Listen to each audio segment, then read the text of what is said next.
then again, everything might be relative at this point. Ay, oh my gosh. I'm sure there's an orange and there's a blue. Oo. And there's a pink, purple, fuchsia yan. Yeah, fuchsia na lang. Yun. That's what it is. Okay, so that's how we would maximize our experience. 5K runners, make sure to wear and use your headlamps. That being said, 3K and 1K runners, come closer to the stage. Kaya na po ang Time ating to highlight. shine. Lapit po tayo dito, 3K and 1K runners. Ang galing na ang daming kiddos. Yeah, there you go. I really love seeing families get together via fitness. Start up young, ganon. That's how you would start your Sunday as well, together as a family.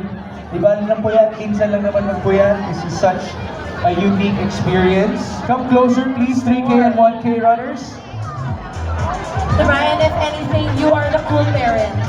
Tama. Who did you party with first? My mom and dad, why? How about you?